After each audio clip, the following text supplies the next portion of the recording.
창세기 3장 14절부터 21절까지 제가 봉독해 드리겠습니다.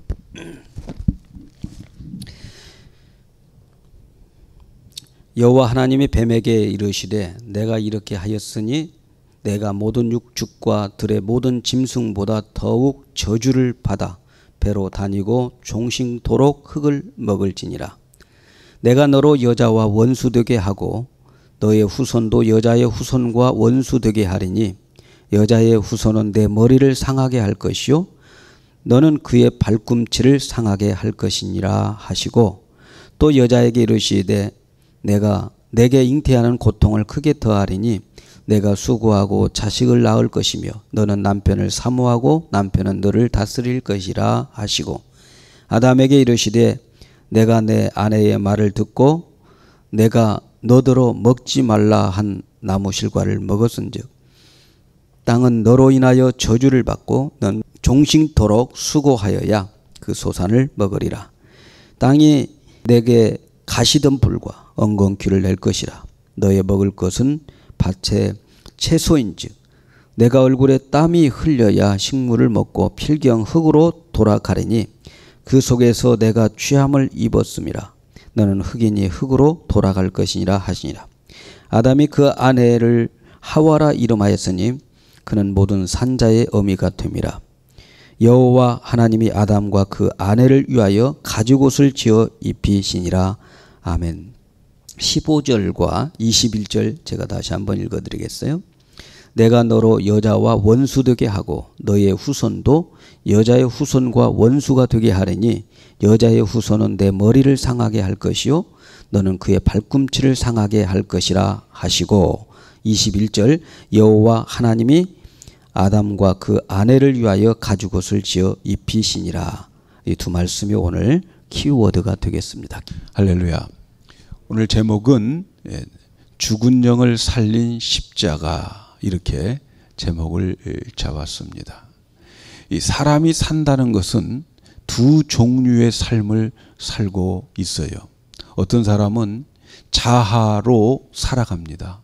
그래서 자기의 생각과 자기의 마음으로 행동하며 살아가는 사람이 있습니다. 이런 사람을 자연인이라 이렇게 말할 수 있습니다. 그런데 기독교인은 자기 의지와 상관없이 내 안에 딴 자아, 또 하나의 자아가 내 안에 있습니다. 그래서 내 안에 두 자아가 서로 싸움을 합니다. 갈등을 일으킵니다. 하나는 나의 옛 자아고, 그리고 하나는 내 안에 언제부턴지 내 안에 다른 자아가 있는데 그 자아는 바로 주님의 자아입니다. 그것을 나의 속사람이라 이렇게 말합니다. 만일 우리가 예수를 믿으면서 내 안에 두 자아가 없다면 참 심각한 거예요. 내 안에 두 자아가 있어서 서로 갈등이 없다면 아직 그 사람은 예수 믿는 사람이라고 말할 수가 없어요. 그 갈등이 있어야 나는 하나님의 자녀가 된 증거입니다.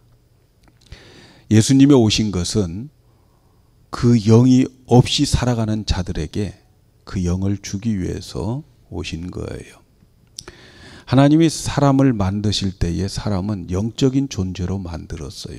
그래서 하나님께서 흙으로 사람의 모양을 빚으시고, 그리고 하나님이 그 코에 생기를 부어 넣었을 때에 생명이 되었다 이렇게 말하는데, 그 생명이 바로 영이 있다는 거예요.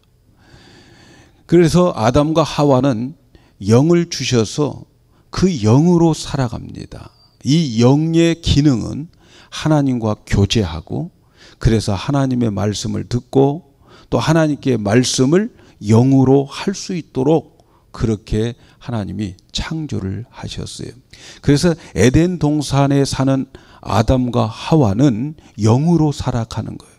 그 영을 가지고서 하나님과 교제하고 하나님의 음성을 듣고 그 영으로 기도하여 하나님의 응답을 받을 수 있도록 살아가는 것이 에덴 동산에서 아담과 하와의 삶이었어요.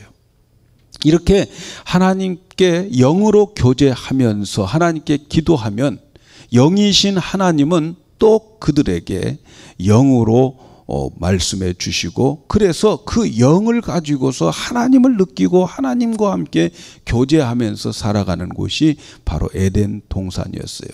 그래서 하나님이 만드신 인간은 이런 영적인 존재로 그 영의 기능을 가지고 하나님의 말씀을 듣고 하나님과 교제하고 하나님께 말씀도 드리고 이렇게 살아가면 하나님께서 예비해 놓으신 모든 것들을 다 받아 누리며 풍성하고 행복한 삶을 살 수 있도록 하는 것이 바로 에덴 동산의 아담과 하와의 삶이었습니다.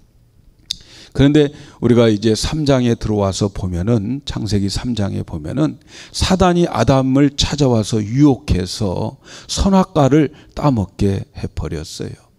그래서 아담과 하와는 선악과를 따먹음으로 인하여서 하나님 앞에 죄를 짓게 되었어요. 하나님은 이 선악과를 따먹으면 너는 정령 죽으리라 그렇게 말씀하셨는데, 정작 이 사단이 속여가지고 유혹을 받고 그리고 선악과를 따먹었을 때에 아담의 육체는 즉사하지 않았습니다. 그 육체는 어느 정도 살게 되죠. 그러나 그때에 즉시 육체는 죽지 않았지만 죽은 게 있었어요. 그 죽은 것이 바로 영이 죽어버린 거죠. 영이 죽었다고 하는 것은 영의 기능이 상실되어 버렸다는 거예요. 그래서 죄를 지은 인간은 하나님과 단절되어 버렸어요. 하나님의 그 영광 속에서 이제는 완전히 단절되어 버리고 말았어요. 그래서 이 죄인은 그 죄로 인해서 영원한 심판을 받고 사망에 이르게 된 거죠. 그런데 이러한 죄인을 하나님이 찾아오신 거죠. 늘 말씀드립니다만 기독교는 하나님이 찾아오시는 거예요. 다른 종교는 인간이 하나님을 찾아가는 거죠. 그래서 우리가 엄밀하게 말하면 여러분, 천국도 가는 게 아니라 천국이 오는 거예요. 예수님이 천국이에요. 그래서 예수님이 오시는 것, 그래 천국이 우리에게 오는 것이 성경에 더 가까운 표현입니다. 기독교는 하나님이 오시는 거예요. 죄인인데 하나님과 이제 그의 영이 단절되어서 하나님과 교제할 수 없고 하나님께 도달할 수 없어요. 그래서 모든 사람이 죄를 범하였음에 하나님의 영광에 이르지 못한다. 그 상태지만, 그런데 하나님이 이 죄인을 찾아오셔요. 그래서 하나님께서 이 아담과 하와에게 찾아오십니다. 그래서 이 아담과 하와에게 이제 하나님이 복음을 주시는 거지요. 그 아담과 하와가 이제는 사단에게 종이 되어 버렸기 때문에 그를 에덴 동산에서 추방시켜 버립니다. 근데 추방시키기 전에 하나님이 하신 말씀, 하나님이 하신 것이 오늘 15절과 21절에 있는 말씀입니다. 오늘 이 두 말씀을 중심으로 해서 오늘 하나님의 은혜를 받기를 원합니다. 하나님께서 추방하기 전에 인간을 망하게 한 그 사단에게 선포하는 말씀이 창세기 3장 15절에 있는 말씀이에요. 내가 너로 여자와 원수가 되게 하고 너의 후손도 여자의 후손과 원수가 되게 하리니 여자의 후손은 내 머리를 상하게 할 것이요 너는 그의 발꿈치를 상하게 할 것이니라. 이 말씀이 우리에게는 복음인 거죠. 하나님은 여자의 후손을 보내주셔서 그래서 뱀의 머리를 상하게 하고 뱀은 여자의 후손의 발꿈치를 상하게 할 것이다. 이렇게 사단에게 선언한 이 말씀은 우리에게는 복음인 거예요. 여기서 여자의 후손은 여러분 아시다시피 동정녀 마리아를 말하는 거예요. 동정녀 마리아를 여자라고 하고 그 후손인 예수 그리스도를 말씀하고 있는 거죠. 그리고 이 뱀은 사탄을 가리키는 거죠.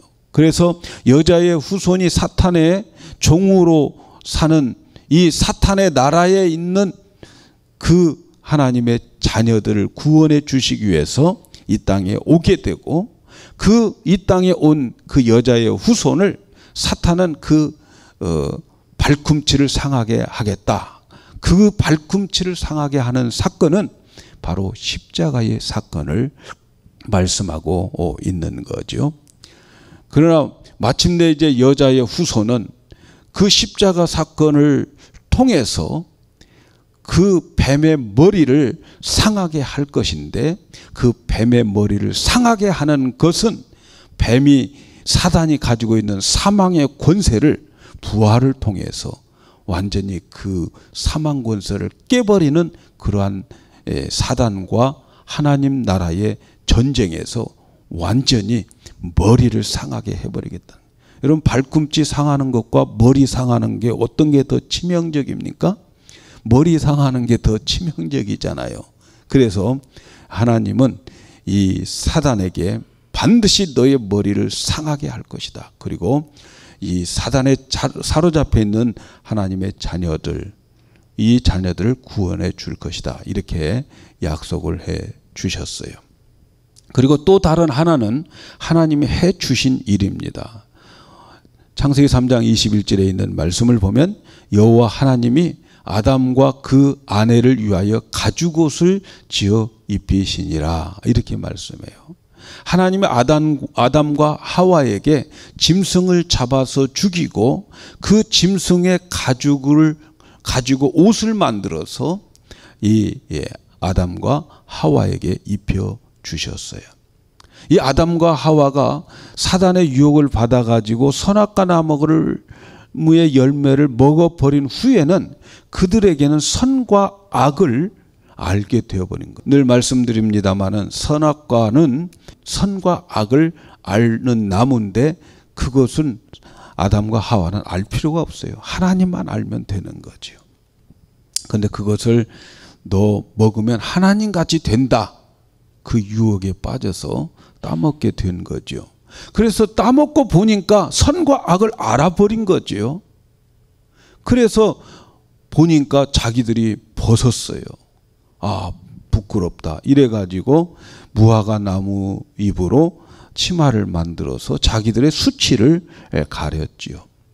이것은 자기의 그 행위의 죄를, 자기의 수치를 자기가 가리려는 거죠.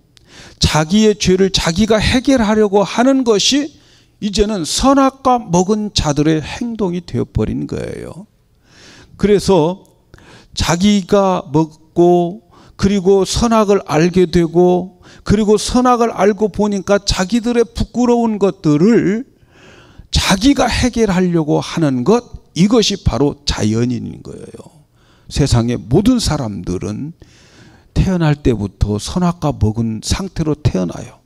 그래서 본능적으로 선과 악에 대한 그 비판과 또 정죄의 자리에 가 있게 되어 있어요. 그래서 이건 내가 아니다라고 해서 그것을 자기가 해결을 하려고 하는 거지요. 그래서 오늘날 스스로 선을 쌓고 돌을 닦아서 자기의 죄를 해결하려고 하는 그것은 무화과 나무를 엮어서 자기의 수치를 자기가 스스로 가리는 그러한 행위죠. 그런데 조금 있으면 그 무화과 나무는 어떻게 돼요? 다 말라 없어져서 또 다시 만들어야 되는 거죠. 그렇듯 자연인은 자꾸 자기의 행위와 자기의 치부를 자기가 해결을 하려고 하는 거죠. 그런데 하나님은 아담과 하와에게 그들의 것이 아닌 하나님이 입혀주는 옷이 있단 말이죠. 그것은 자신의 행위로 자신의 죄를 가리려고 하는 자들에게 하나님이 짐승을 잡아서 죽이고 그 죽은 짐승의 가죽을 가지고 옷을 만들어서 아담과 하와에게 입혀줍니다. 여러분, 이것이 교리적으로 아주 중요한 내용이에요. 인간은 하나님이 가려준 것으로 죄와 수치에서 벗어날 수 있다는 거지요. 하나님이 만들어주신 옷을 입어야만 하나님 앞에서는 그의 죄와 수치가 가려진다는 거죠. 이 가죽옷은 장차 그리스도의 옷을 우리에게 입혀줄 그러한 예표라는 거죠. 그래서 갈라디아 3장 27절에 보면 누구든지 그리스도와 합하여 세를 받으면 그리스도로 옷 입는다. 그래서 우리는 그리스도로 옷을 입고 하나님 앞에 가는 거예요. 그 그리스도의 옷을 입고 하나님 앞에 섰을 때에 우리는 그 하나님 그 앞에서는 내가 그리스도로 보여지는 거예요. 믿으십니까, 여러분? 그런데 이 가죽옷을 얻기 위해서는 짐승이 희생이 되었어요. 그 짐승은 죽음을 당해야 됐고 피를 흘려야 됐습니다. 많은 신학자들은 바로 이 짐승은 양이라고 이렇게 말합니다. 아마 하나님은 아담과 하와에게 짐승의 옷을 입히기 전에 그들이 보는 앞에서 짐승, 양을 죽였을 거예요. 그리고 그 양의 피가 흘리고 그리고 그 가죽옷을 취해서 이들에게 입힐 때에 아마 그들은 우리가 잘못함으로 인하여서 저 양이 애꿎은 저 양이 죄 없는 저 양이 죽는구나. 저 양이 희생되어 지는구나. 내 대신 저 양이 저렇게 죽는구나. 이런 생각과 느낌을 가졌을 거예요. 하나님은 이들의 죄 때문에 한 양이 피를 흘려 죽게 합니다. 왜냐하면 죄의 삭은 사망이에요. 그래서 죄를 지으면 반드시 죽게 되어져 있어요. 정령 죽으리라, 죽는 거예요. 그래서 죄의 삭이 사망을 요구하기 때문에 그 사망의 대가로 생명을 드려야 되는 거죠. 그래서 피라고 말하고 있는 것은 생명을 말하는 거예요. 그래서 우리의 죄값은 생명을 내놔야 돼요. 그래서 그 생명을 피라고 말하는 거예요. 예수님의 보혈로 우리가 구원받았다라고 하는 말은 예수님의 생명으로 우리가 구원받았다라는 그런 뜻이죠. 그래서 히브리서 9장 22절에 보면은 피 흘림 없은즉 사함이 없느니라 이렇게 말씀해요. 피를 흘렸다는 것은 생명을 희생했다는 거죠. 그래서 죄값을 지불하기 위해서는 반드시 피를 흘려야 되는데 그 아담과 하와에게 그 옷을 입혀주기 위해서 그 양은 피를 흘려 죽어야 했던 거죠. 이 하나님의 이 행위는 결국 인간은 자기의 행위로는 의롭게 될 수가 없고 자기의 수치를 자기가 가릴 수는 없고 하나님의 덧입혀 주는 그 옷을 입어야 한다라고 하는 예표인 거죠. 그래서 하나님의 의가 덧입혀 주는 것 이것을 복음이라고 말하는 거예요. 그래서 로마서 1장 17절에 복음에는 하나님의 의가 나타나서 믿음으로 믿음에 이르게 하나니 기록된 바 오직 의인은 믿음으로 말미암아 살리라 함과 같다 이렇게 말씀하는 거죠.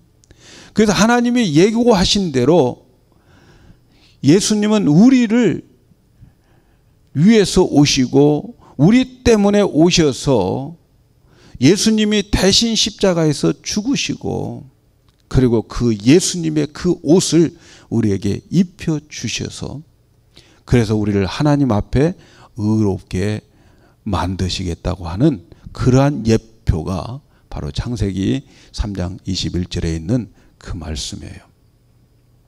이렇게 인간의 죄는 반드시 피를 흘려서 제사를 드려야 했습니다. 그래서 아담 이후에 아담의 그 아들 아벨은 하나님께 짐승을 잡아서 하나님께 제사를 드리죠. 근데 하나님은 그 제사를 받으신 거죠. 그리고 구약의 모세를 통해서 제사 제도를 가르쳐 주고 아론을 제사장으로 삼고 그 아론을 통해서 제사장직이 내려가고 그 가족에 내려가면서 아론을 통해서 제사를 드리게 하는데 그 제사가 피의 제사죠. 그러나 짐승의 제사는 완전히 우리에게 우리의 그 속에 있는 이 양심까지 깨끗하게 하지 못해요. 그래서 자꾸 매번 반복해서 제사를 드려지죠. 이렇게 매번에서 이렇게 제사를 드린다고 하는 그 자체는 그 제사가 완전하지 않다라는 거지요. 그래서 구약에 들은 피 제사는 율법을 범함으로 매년 이렇게 드려지지만 그 드려지는 그 제사가 죄를 속하고 양심을 깨끗하게 할 수 있느냐? 히브리서에 보면은 아니라는 거지요. 매년 드려도 깨끗해질 수가 없다는 거지요. 그래서 히브리서 9장 9절 10절에 보면 이 장막은 현재까지의 비운이 이에 의지하여 드리는 예물과 제사가 섬기는 자로 그의 양심상으로 온전케 할 수 없나니 이런 것은 먹고 마시는 것과 여러 가지 씻는 것과 함께 육체의 예법만 되어 개혁할 때까지 맡겨준 것이다.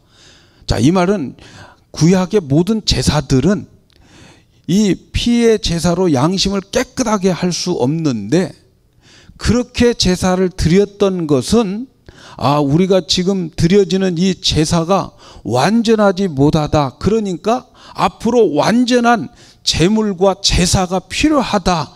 그래서 완전히 속죄가 온다고 하는 것을 가르칠 수 있도록 예표로 드려진 거라는 거죠. 그래서 구약의 모든 제사들은 앞으로 진짜 제사, 참 제사를 드릴 그 제물과 그 제사장과 그리고 그때를 기다리면서 드리는 것이 구약의 제사였다. 이렇게 말씀하는 거죠. 그래서 바로 그들이 기대하는 그 참 제사를 드릴 분이 이제 오신 거죠. 그분이 바로 예수 그리스도라는 거죠. 그래서 예수님이 오신 것은 영원한 제사장으로 십자가에서 자기를 제물 삼고 자기가 제사장이고 그리고 자기의 피를 가지고 영원한 하늘의 지성소에 가서 단번에 영원한 제사를 드려버리게 되는 거죠. 그래서 하늘의 지성소는 바로 하나님의 보좌인데 그 보좌에 가서 단 한 번으로 영원히 모든 인간의 죄를 다 해결해 버립니다. 그래서 히브리서 7장 27절에 이렇게 말씀합니다. 저 대제사장들이 먼저 자기 죄를 위하고 다음에 백성의 죄를 위하여 날마다 제사 드리는 것과 같이 할 필요가 없으니 이는 저가 단번에 자기를 드려 이루셨습니다. 예수 그리스도가 오셔가지고 십자가에서 자기가 제물이 되고 자기가 제사장이 되고 자기의 피를 가지고 하나님의 보좌인 그 성소에 그 지성소에서 제사를 드림으로 인해서 모든 인류의 죄가 다 값을 지불을 받게 되는 거죠. 그래서 하나님은 아들 예수 그리스도가 자기의 제물을 가지고 자기를 제물로 삼은 그 피로 제사를 드린 그 제사를 하나님이 받으시고 그리고 인류의 모든 죄값을 다 사해 주셨어요. 그래서 이 예수님의 보혈의 능력은 어떤 죄를 지었어도 다 보상하고도 남아요. 다 갚고도 남아요. 아무리 흉악한 죄를 졌어도 다 갚을 수 있는 그러한 어마어마한 가치가 있는 능력이 있는 예수님의 보혈이었어요.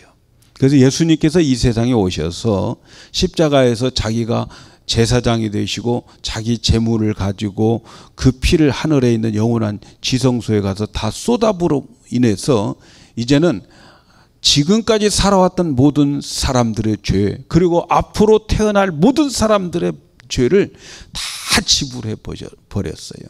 그래서 예수님의 보혈은 모든 사람의 죄를 다 갚으셨어요.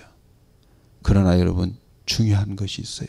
예수님의 피가 예수님이 우리 인간의 모든 죄값을 다 지불함으로 인하여서 우리의 죄가 다 이제 구속을 받았습니다마는 그러나 그 죄값을 지불했다고 해서 구원받은 게 아니라는 말이죠. 그의 그 죄값을 지불했다고 해서 아담과 하와가 선악과 따먹음으로 인해서 죽었던 그 영이 살아나는 게 아니에요. 다 갚았지만 죽은 영이 살아나는 것과는 별개예요. 그것은 그 영이 살아나려면은 그 죄값을 지불한 그분을 내가 원해야 되는 거예요. 예수님을 내가 바라보고 의지해야 되는 거예요. 그래서 히브리서 9장 28절에 잘 들어보세요. 이와 같이 그리스도도 많은 사람의 죄를 담당하시려고 단번에 들으신 바 되셨고, 여기서 따라서 한번 해보십시다. 구원에 이르게 하기 위하여 죄와 상관없이 자기를 바라는 자들에게 두 번째 나타나시리라. 예수님께서 그 보혈의 그 값은 모든 인류의 죄값을 다 지불하고도 남지만 그렇다고 해서 구원받는 게 아니에요. 바로 그분을 구원에 이르기 위해서 내 죄와 상관없이 예수님을 바라는 자들에게 예수님이 두 번째 나에게 오셔야 구원받는다는 거죠. 이 말을 이해하시기를 바랍니다. 예수님이 이 세상에 오셔가지고 예수님이 흘린 모든 보혈은 어떤 흉악한 죄를 지은 강도의 죄값도 다 지불했어요. 어떤 살인마의 그 살인죄도 다 지불했어요. 어떤 간음한 여인의 모든 죄도 다 지불했어요. 어떤 죄도 지불하고도 남습니다. 바로 예수님이 지불한 그곳에는 모든 불교인의 죄도 다 지불했고, 또 마호메트의 죄값들도, 그 힌두교의 죄값들도 다 지불하고도 남습니다. 이 세상에 태어난 모든 사람의 것을 다 지불하고도 남습니다. 그러나 지불했다고 구원이 있는 게 아니고 지불하신 그분을 내가 바라야 되는 거예요. 내가 영접해야 구원이 있게 되는 거예요. 그들의 죄를 위해서도 죽었지만, 그러나 불교인들은 예수를 바라지 않잖아요. 힌두교인들 예수 바라지 않잖아요. 그들의 죄값은 이미 지불됐지만 아직 구원이 아니고 그들에게는 뭐예요? 아직 영혼이 살아나지 않는 거예요. 예수님이 우리에게 두 번째로 나타나야 되는데, 예수님 나에게 두 번째 나타나는 사건은 내가 예수를 영접해서, 그래서 예수가 이제는 영으로 내 안에 오게 되는 사건이 있어야 된다는 거죠. 예수님이 첫 번째 사건은 이 땅에 오셔서 십자가에서 제물로 돌아가시고 우리를 구속해 주신 사건이 첫 번째 사건이라면, 그 예수님을 나를 위해서 십자가에서 죽으시고 그의 자기의 피로 내 죄값을 지불한 그 예수님을 내가 영접해야 두 번째 나에게 나타나셔서 예수님이 내게 오셔서 내 죽은 영혼, 아담 안에서 죽은 영혼을 살려주신다는 거죠. 왜냐하면 예수님은 바로 생명이기 때문에 그래요. 예수님은 나는 길이요 진리요 생명이라고 그랬어요. 그 생명이신 예수님을 내가 영접하면 나의 죄값은 다 지불되고, 그리고 내 안에 새로운 영이 탄생되어지는 거죠. 그 영이 바로 나의 속사람이고 그 영이 바로 나란 말이죠. 바로 그 영이 내 안에서 새롭게 태어나고, 그 영이 자꾸 하나님의 말씀을 이 영양분을 공급받으면, 말씀으로 영양분을 공급받으면, 그리고 기도하며 성령의 햇빛을 받으면 속사람이 자라는 거예요. 그래가지고 그 예수님의 생명에서 나오는 생각과 마음이 나요. 그 생각과 마음이 그리스도와 똑같은 사람으로 되어질 때 그리스도의 성품과 그리스도의 형상으로 되어져서 주님 앞에 가는 것이 바로 우리가 죽어 천국 가는 거예요. 이해 가십니까?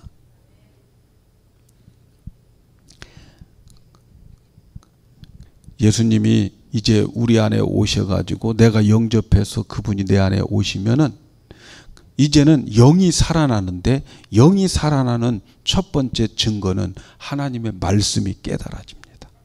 하나님의 말씀이 마음에 와 닿습니다. 하나님의 말씀이 내 마음에 들려집니다. 왜? 영이 살았기 때문에. 그래서 여러분, 우리는 이 땅에 살면서 에덴 동산의 그 삶을 살 수가 있는 거죠. 저는 여러분들이 그런 삶이 여러분에게 이제 누려지기를 축복합니다. 그래서 우리가 기도도 그 영을 가지고 기도하는 거예요.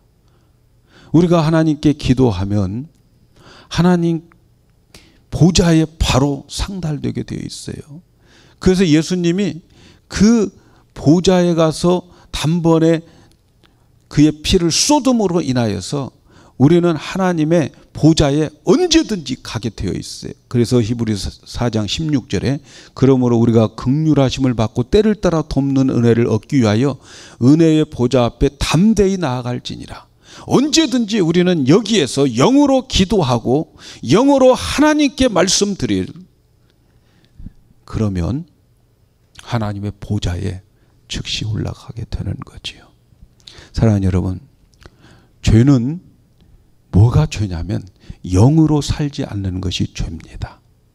영이 죽었으니까 자기 마음대로 살아가는 거예요. 그래서 스스로 사는 것이 죄지요. 그런데 예수님이 오셔서 우리의 죽었던 영혼을 자기의 피값으로 다 우리의 죄값을 지불하시고, 이제 그분을 우리가 영접하면 그 새로운 영이 우리 안에 들어와서 우리는 영적인 사람이 되는 거예요. 그래서 예수님은 우리의 영을 살리기 위해서 오셨단 말이죠. 오늘 제가 이 말씀 드리려고 그렇게 길었어요. 그래서 고린도전서 15장 45절에 기록된 바 첫사람 아담은 산영으로 되었다 함과 같이 마지막 아담은 살려주시는 영이 되었어요. 예수님은 그래서 우리에게 살려주는 영이 된 거예요. 할렐루야. 그래서 예수님의 오심은 죄로 죽었던 우리를 살려주었어요. 그래서 우리는 지금 예수의 영으로 살아가야 되는 거예요. 근데 그 예수의 영과 나의 옛 자아가 계속 싸우는 거야. 오늘 교회 가지 말고 쉬어라 그랬잖아요. 예? 오늘은 좀 추우니까 안 가도 되지? 이렇게 싸워. 그런데 또 한쪽에서는 다른 예수의 생명에서 나오는 영은 뭐야? 그래도 가야지. 그래서 여러분들은 여기에 나왔는데, 여기에 나오는 것은 그 예수의 영이 이겨서 나온 거예요. 예. 아멘이죠. 예. 그래서 로마서 8장 9절에 이렇게 말씀합니다. 만일 너희 속에 하나님의 영이 거하시면 너희가 육체에 있지 아니하고 영에 있나니 누구든지 그리스도의 영이 없으면 그리스도의 사람이 아니라. 제가 서론에 말씀드렸죠. 내 마음대로 살면서 내 안에 갈등이 없다면 아직 그리스도인이 아닌 거라는 거죠. 그래서 예수님이 오신 것은 아담의 안에서 죽은 영혼을 살려서 그 영으로 살게 하기 위해서 오셨어요. 그러므로 우리의 신앙생활이 그 영의 인도함을 받아서 살아가는 것이 우리 기독교입니다. 그래서 로마서 8장 14절에 무릇 하나님의 영으로 인도함을 받는 그들은 곧 하나님의 아들이라. 누가 하나님의 아들입니까? 교회 와서 예배 드리고 있다고 하나님의 아들입니까? 하나님의 영이 내 안에 와 계셨어. 그래서 그 영을 인도함을 받는 자, 그 영의 인도함을 받기 위해서 날마다 자기 안에서 자아와 싸우는 자가 하나님의 아들이라는 거죠. 그러니까 여러분 안에 이 두 자아가 있어서 갈등이 있고 괴롭다고 하면 이것만은 확신을 가지시기 바랍니다. 나는 천국 같다. 이렇게 믿으시면 100% 맞습니다. 아멘이죠? 그런 갈등 없는 사람은 아직 천국 문에도 못 왔어요. 오늘 많은 사람들이 육신의 생각과 마음으로 살려고 그래요. 그냥 아무 생각 없이. 근데 사실은 육신의 생각과 마음은 이미 예수님과 함께 십자가에 못 박혀 죽었어요. 근데 사단에게 지금 속고 있는 거예요. 여러분 안에 있는 옛 자아는 여러분 아니에요. 그건 사단이에요. 사단. 사단이 나를 부활시키는 거예요. 생각으로만. 실제 나는 예수님을 영접해서 그 예수님의 생명에서 나오는 생각과 마음, 그 속사람이 나는 거예요. 아시겠죠?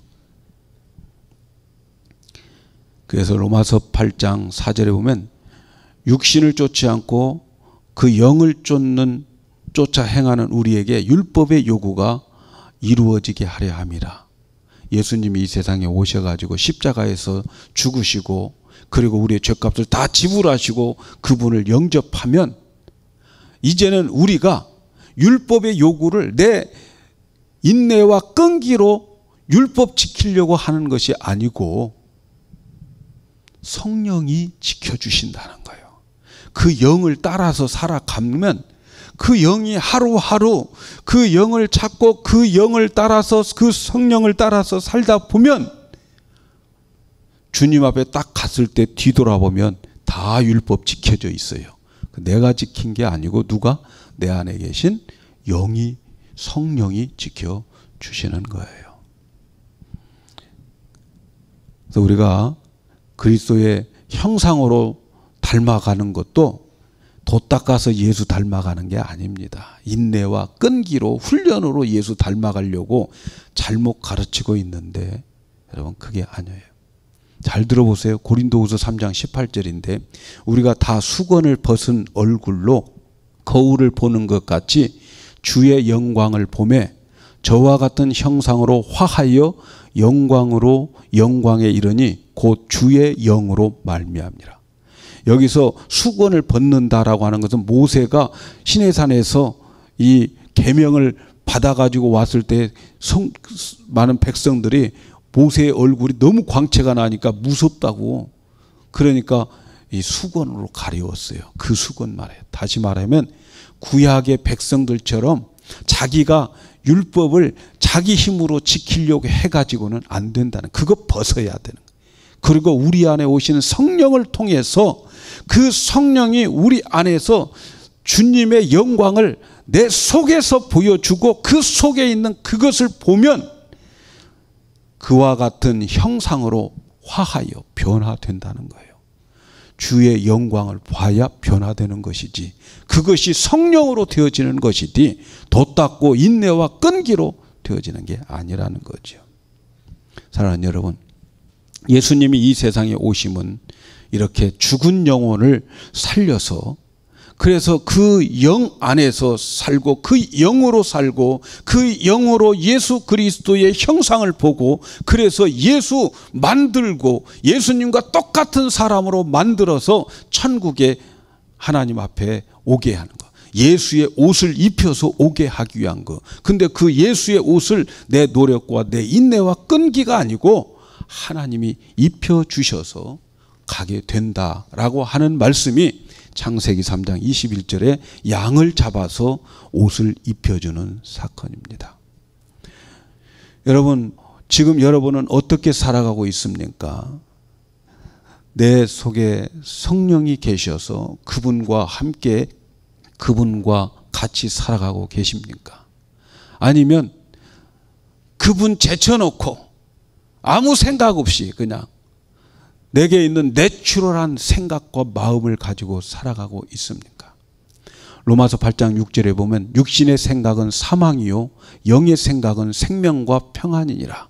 육신의 생각은 하나님과 원수가 되나니 이는 하나님의 법에 굴복치 아니할 뿐 아니라 할 수도 없습니다.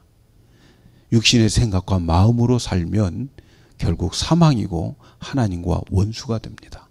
그러나 내 안에 계시는 그 영의 생각으로 살면 우리에게는 생명과 평안이 늘 우리에게 있게 되는 거죠. 사랑하는 여러분, 고린도전서 6장 17절에 보면 주와 합하는 자는 주와 한정이다 그랬어요. 여러분이 예수님을 영접하면 그 생명이 내게 오면 나와 주님은 한영이 되는 거예요. 그래서 주님의 영으로 살아가는 거지요. 주의 영은 하나님의 영이고 성령님을 말씀하는 거죠.